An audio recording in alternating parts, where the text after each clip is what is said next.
Darrel Miklos began treasure hunting when he was just 7 years old, accompanying his father, Roger, who discovered coins and other objects worth millions of dollars.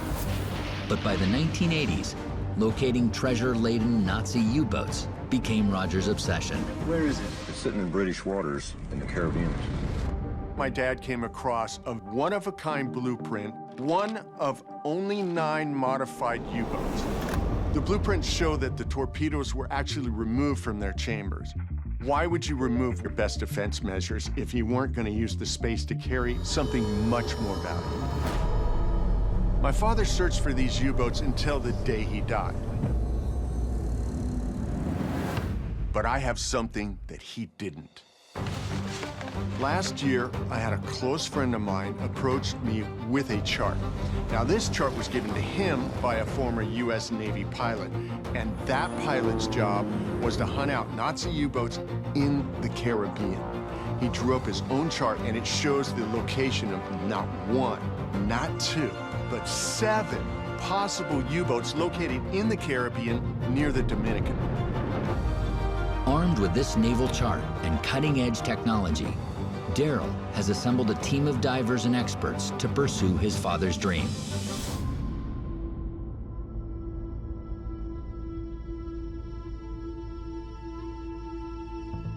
It's taken 5 months of preparation, but Darrel Miklos and his team are finally headed out on their mission. They're departing from their home base in the port of Monte Cristi. Why is there such a concentration of these wrecks in this area? That was my first question when I first saw the chart. This area at one time was a war zone, a secret war zone. There was a war that took place here between the Allies and the Nazis. During World War II, the Caribbean was a major naval battleground. The Nazis sank some 400 merchant ships, all in an effort to control shipping lanes bringing oil and other vital supplies from the Caribbean to the U.S. and Great Britain. Toward the end of the war, many believed that below the surface, the Nazis also secretly used these lanes, only they used them to move treasure, military plans, and high-ranking officials from Europe to South America by submarine.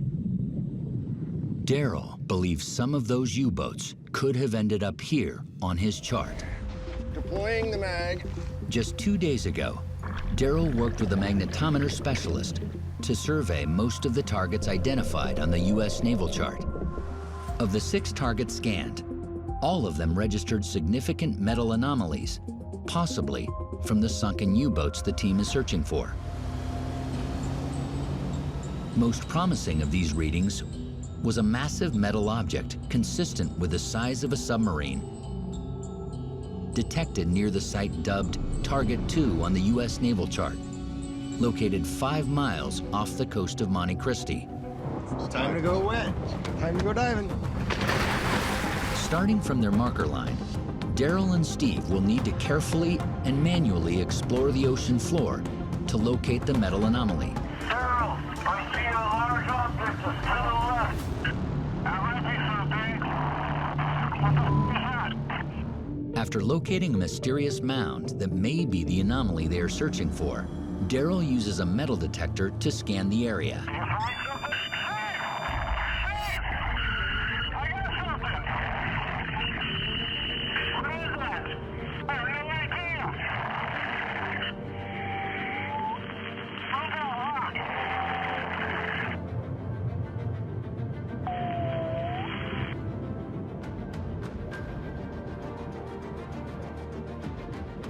Topside, we found an artifact! I don't know what it is, but it's something pretty spectacular, and it's definitely old. Can you bring it up? It's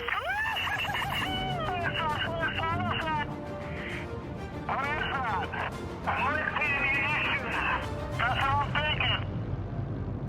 Looks like there still might be undetonated. Outside, we're coming up.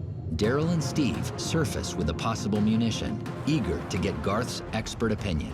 Bring it in. Can we lift it? Let me see. It's got openings. It's good. That end is not, that's not a munition. I'm looking at the end, it's not. Yes, sir.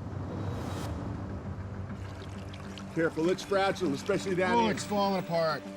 Yeah, it's brass, lots of brass. Let's check it out. Woo. My role on this is to help identify anything that Darrell and Steve bring up Look, they're so excited he left us behind. We're on Thanks for all the help there. to source it to origin, and if I don't know what it is, I know people who do. So But it's not a munition. no, it's got like a double skin on it. So it's got like a casing, and there's something in there. This is a casing, and there's threads. It's okay. I did see this come off, Oh, okay. and then we put it back on. Okay. So, Well, came off once. Oh yeah, there's a lens right there. Really? Yeah. it's a telescope, bro. Ah, look at that. Very cool. The question, more important than anything, is this World War II period? Does this look like something that could have been off of a conning tower? Is it Nazi? Is it German? It looks earlier to me. Unfortunately for the team, Garth believes the telescope predates World War II, possibly dating back as far as the 1800s, and probably from one of the many vessels lost in the area's notoriously dangerous waters. It's a great clue to what was happening in these waters. The spyglass was a great find, but we know that that's not what set off the mag. There's something bigger down there, and we need to find it. We searched the area north of the marker, so Steve and I are now going to go search the area south of the marker. Around 50 feet, just so we have better view on it. Having yet to locate the metal anomaly detected here in their earlier magnetometer survey, Darrell and Steve continue their search for what they hope might be a U-boat, either intact or in large chunks of debris.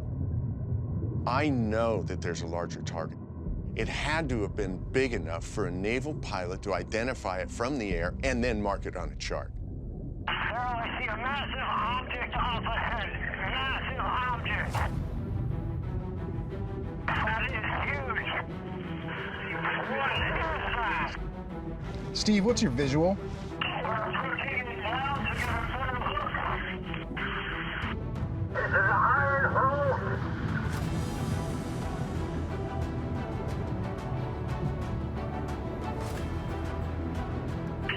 It is not a U-boat. Not a U-boat. Massive hull. That probably explains the mag signature being as big as it was.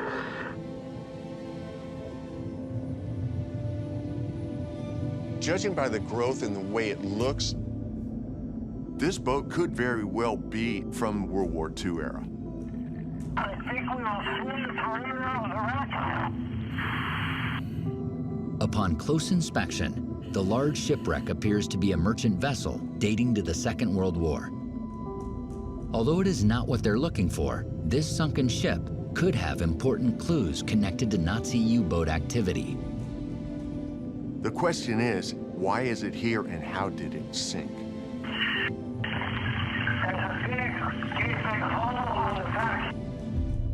We're gonna go investigate it. Something catastrophic happened to that boat. Whether it was blown up or torpedoed, we don't know. After searching the sunken hull, Darrell and Steve are unable to see clear evidence of what caused the ship to sink.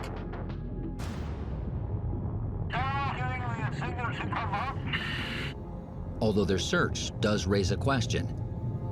Was this merchant vessel sunk as part of a battle to control vital shipping lanes here during World War II?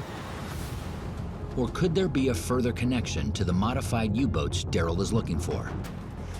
It's a cool ship, but you want to know what? It's not a sub.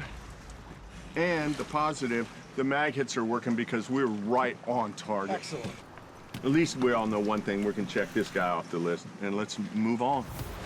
We came here with 7 targets, and even though we haven't found a U-boat yet, all the signs are pointing to something going on here. I believe that it's no coincidence that we're finding merchant wrecks here in the same place that we have this chart with 7 U-boats marked on it. Now, for the first time since me and my dad started searching for this treasure, I feel like we're onto something. This is where they were hunting. This is it. For Darrell and his team, 6 targets now remain. Any one of them could be a hidden U-boat containing millions in stolen treasure, and along with it, priceless answers to one of World War II's biggest mysteries.